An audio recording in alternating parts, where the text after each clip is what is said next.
Welcome to part 4 of the Streets of Rage commentary. I would say that this is the final part, but this is not the final part. It's the final part of single-player mode.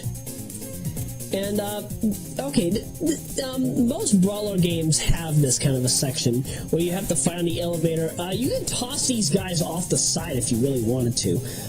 Sadly, however, this is the only game that does this. I forget if SOR2 does this to an extent. No, I take that back. SOR2 does do this to an extent. But yeah, sadly, certain games, say like Beautiful Joe. Beautiful Joe does not allow you to do this. Like when you're playing an elevator section in Beautiful Joe, there are not enemies that come out of nowhere. Well, technically these enemies are not coming out of nowhere. They're coming from upper floors through the windows, and as you see right here, right through the doorway.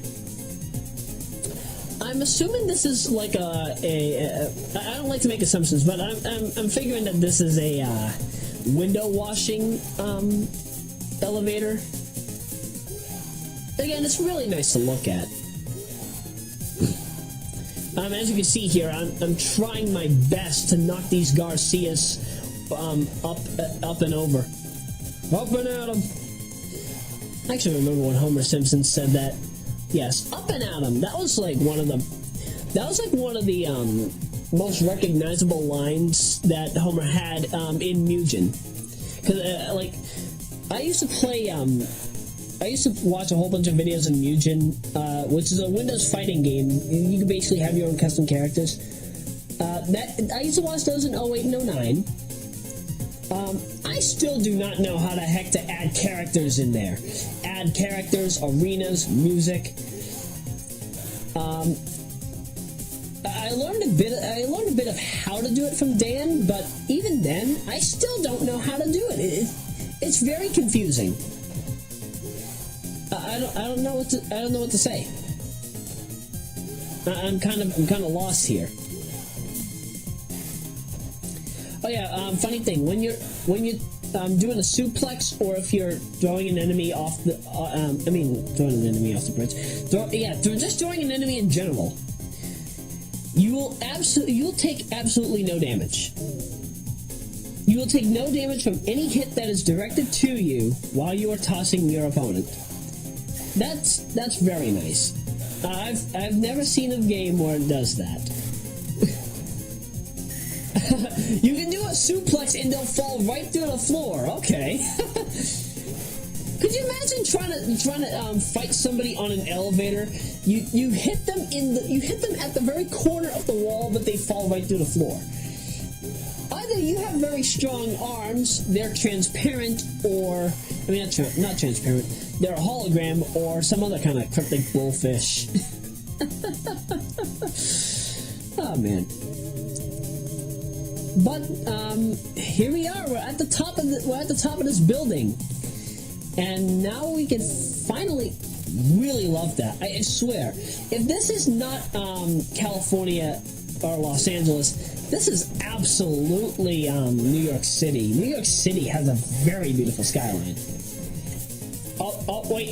I take it back when I say this might be New York City. The Twin Towers aren't there. I don't usually like to bring up 9/11, but again, this happened before 9/11 even happened. But I've always wondered, like every single game of New York that was made in the 90s. Well, I don't know if Die Hard NES was a 90s game. But yeah, no depiction of New York City in any other game has featured the World Trade Center's Twin Towers. Okay, I got a question. The police car was very well under the building. Do you think that napalm bomb would have probably set a fire? Either way, it's nobody's business now. We're in the Syndicate headquarters. Yay! Syndicate headquarters! Yay!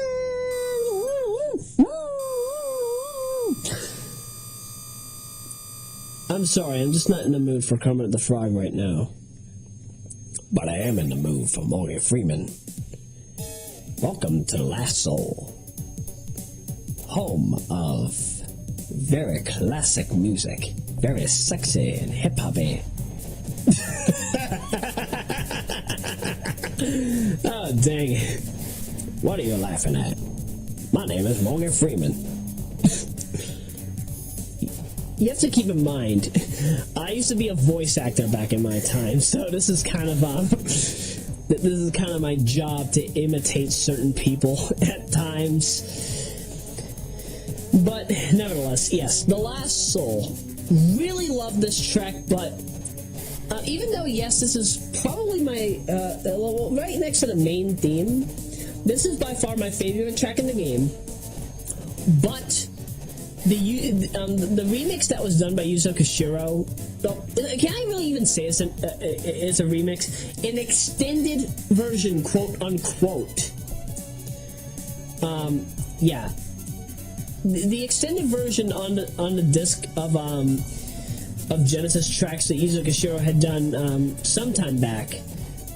I prefer that more than this version, only because the Genesis version lacks that. Is it surprising that the best tracks to video games that we hear nowadays are not in the actual game? I really don't know what to say about that. It's so unfitting. Very unfitting. But, I don't know. What else to say? I fucking love what Mr. X has done with the place. I mean, you're walking through just a regular hallway. Which, okay, that's fine by me. But why are we walking through a hallway? This hallway has absolutely no chairs. I don't know why there's a lot of room service things that are moving automatically at that. But whatever. Yeah, stage 8 is your boss rush stage. I really feel bad that this was taken out of Streets of Rage 3. Because the boss rush is something I've always been looking forward to whenever I play a Streets of Rage game. So when I noticed that 3 didn't have it, it kind of felt like there was something missing. Then again, it was space limitations. They really didn't have much to do, and we just defeated Boomerang Man again. I know his actual name now. I just can't remember off the top of my head.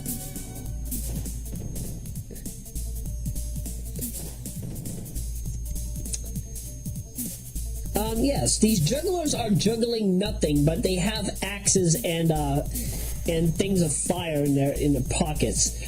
If they have the fire sticks, first thing you would think of, wouldn't you agree that their body might be like set on fire or something? I'm actually quite surprised that that's not picked up upon. And I've always wondered what the what's it look for? I've always wondered exactly what that statue is. Like, I've seen this statue on countless occasions. But, I don't know. It kind of reminds me of the Columbia TriStar logo. No, not the Pegasus. The woman that's on that Columbia Pictures opening. Then again, isn't she holding... I forget exactly what she's holding. I think it was like some kind of stick, kind of like the Statue of Liberty, except I don't think it was a thing of fire. But again, it's been a long time since I've seen a Columbia Pictures movie. Hey, are there any good Columbia Pictures movies out there anymore? And, oh, hey, here's a nice recolor. Okay, Wolverine actually has his legitimate colors here, except he's missing blue. In Revision 1, his skin has been redone so that it's pink. That's one thing I remember in the 6-pack version of this game.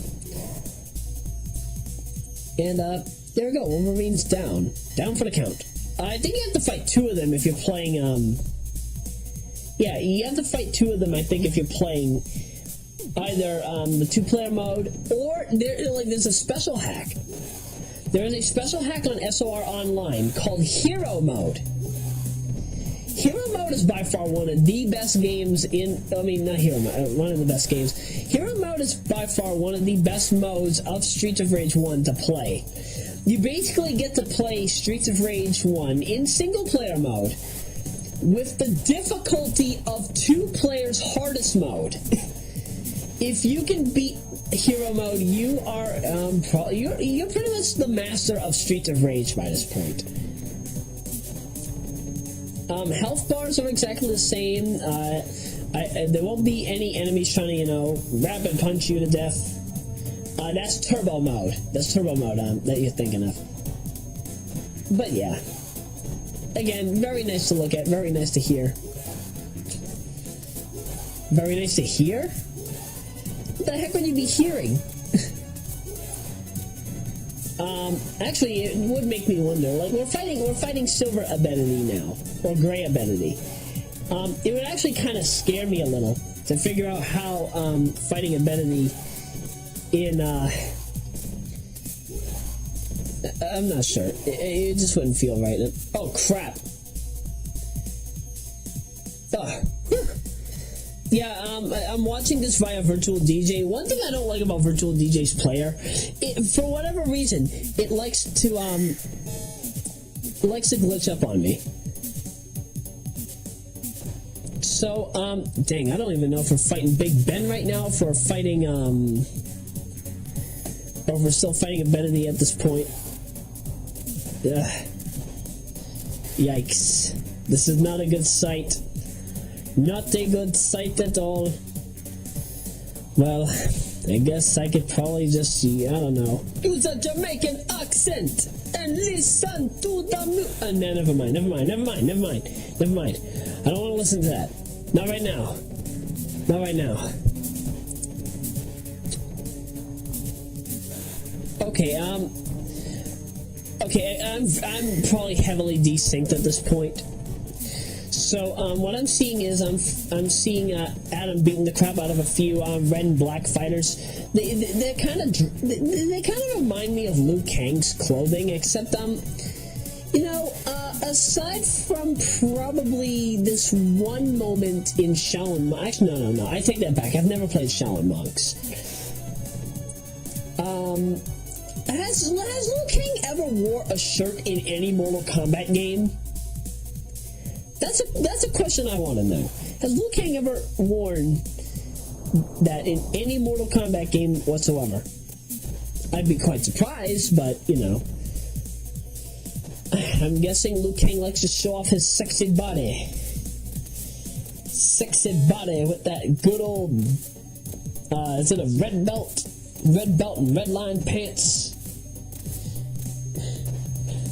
Then you see Steve Harvey dancing on Family Feud after a family wins $20,000. I remember last time somebody won $20,000 in that way. We're fighting Big Ben now with Adam's palette, by the way. Well, at least from how I'm viewing it. But I remember Steve Harvey said probably one of the funniest lines. He's like, "I'm about to get naked in here." Again, he's saying that as he's dancing. He's not unbuttoning his shirt or anything, but you know, if I were to host a Family Feud, I would probably do things that no other host has probably done. Oh, jeez. But as I was saying before, I could not imagine you fighting. Oh, hey, here we see the Silver Electros. But I could not imagine us playing Hero Mode of Streets of Rage, fighting bosses. Just fighting 2 of each boss, because the 2 Wolverines are okay, the 2 Boomerang Man bosses are okay. Fighting 2 Abedities is fucking hard. Don't give me that kind of idea. Don't give me the idea of actually doing that. I don't want to do Hero Mode for this channel. I might do that in a live stream, because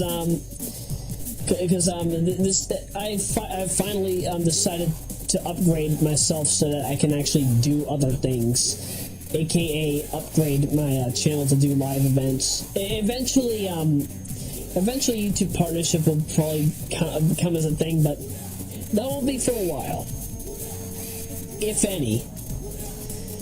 Well, regarding that, I don't make a pitch to anything or whatever. But whatever. But back to what's on screen. What I'm seeing right now, okay, we have a whole bunch of fighters. We got. I can't tell if the Garcias here have silver or white hair, or if they're just plain gold.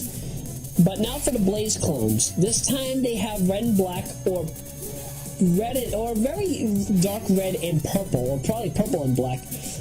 I really love the color of their hair here. It's purple. One of the things I've always loved doing when it came to my stuff, at least when it came to my physical design, I've always wanted myself to have natural purple hair and blue eyes. Even though, I'm kind of lasting with my very dark maroon hair and brown eyes. Actually, kind of reminds me of an old friend. Man, I miss her. But I digress. But yeah, that's why the majority of my colored artwork features my hair being purple and my eyes being blue. I do have relatively long hair. I actually don't know how long it is. It's about 8 inches at this point. But, yeah. Don't really have much to say about that. Are we done here? Nope. We're almost done defeating this Blaze clone. We did it just in time. Let's get to the... Time over. Yep, that's right. This game has the problem of time over. And, I actually am quite surprised because in Bare Knuckle Beta, there used to be a whole bunch of these things that show you, time 79, 71. What the heck happened to that? Okay, what you want to do here is you want to select no to Mr. X. So then you'll be able to fight the final boss right there and then. If you do not do that, what will end up potentially happening is that Mr. X will shut you into a trapdoor. Well, actually, no, he'll stomp on the floor, a trapdoor will open, and then what will happen is you will fall into the pit below to stage 6. And you still get the perfect ending. You just do that if you want to get more score. Then again, why the heck would you want more score? 999,900 is the highest you can get, I think.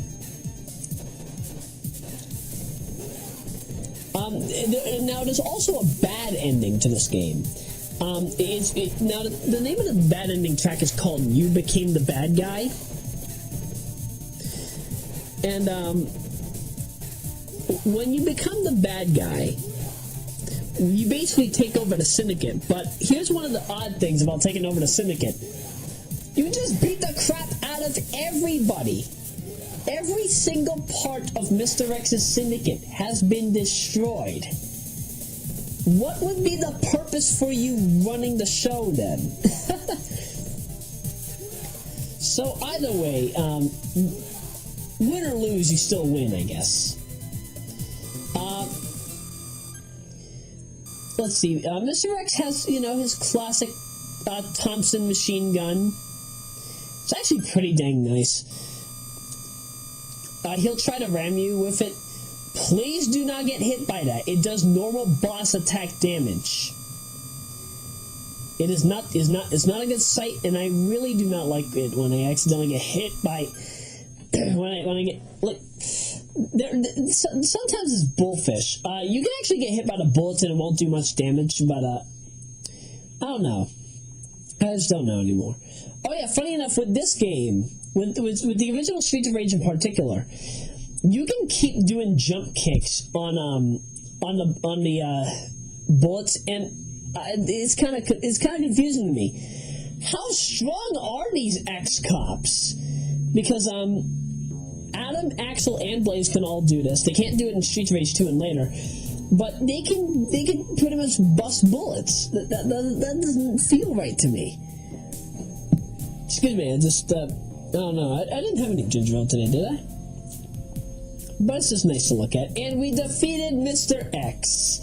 At least from how I'm viewing the recording. If we already jumped ahead, I apologize, but yeah.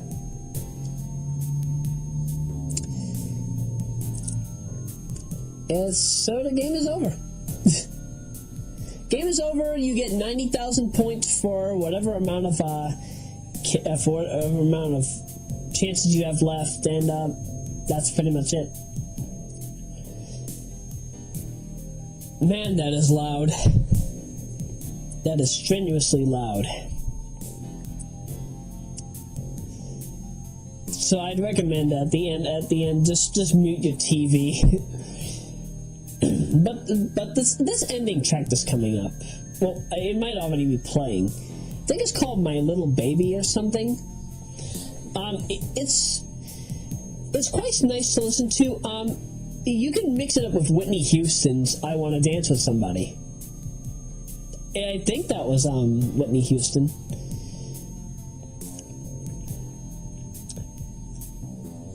I don't know. But what can I say? Really lovable game, really lovable soundtrack. The works.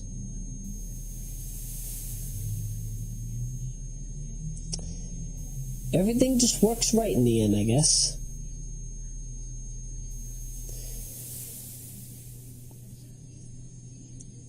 Now, one of the things I do have a complaint about when it comes to Streets of Rage 1, and I think 2 does this as well. Now, in most cheat code websites, they tell you when you beat the game on the hardest difficulty, there is, like, they'll say, like, at the bottom, at the end of the credits, they'll tell you there's a code you could type in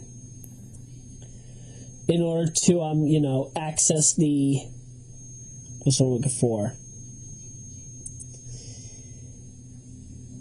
In order to access, like if you want to alter the amount of chances and continues you have, or what level you want to start off on.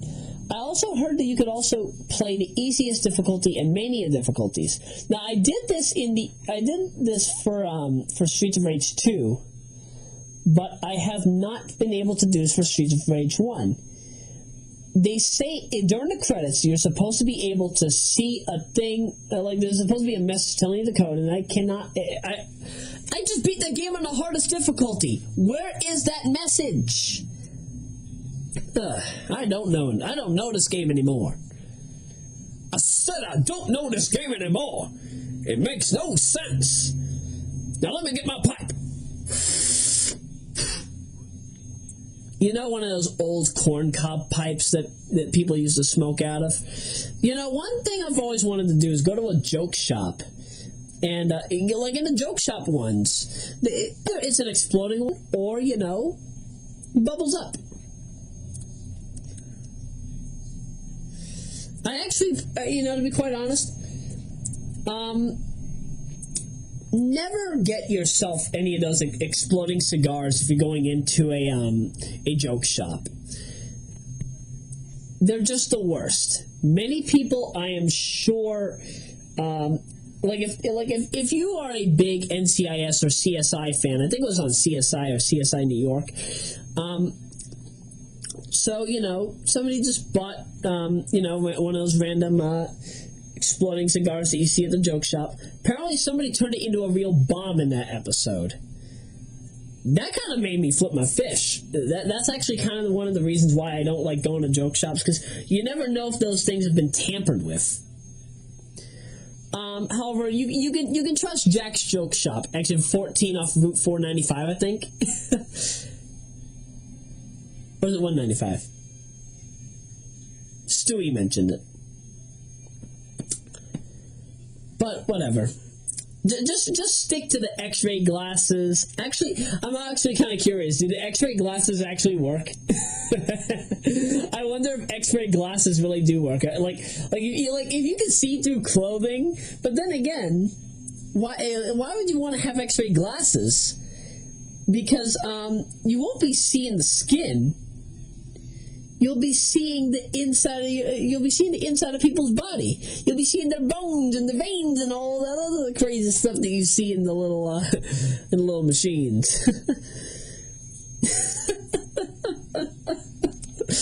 Oh man, but I've gone on for about 25 minutes and 29 seconds. So I'll leave you guys be. Hope you enjoyed the single player run. Gabriel and I do plan on doing the co-op run for Streets of Rage. Hopefully we can get it done during the month of Sega 2. And if we can't, well, we'll do it whenever the heck we feel like doing it. So just stay tuned for whatever else is coming up along the way, and stay in school if you're in college. Actually, no. If you're in college, and you feel like it's kind of, a waste of time, drop out and use your own ambitions. Follow your own ambitions. Follow your dreams. Actually, is that why I'm not a college student? I'm just doing entertainment as a side thing, but it gets the job done.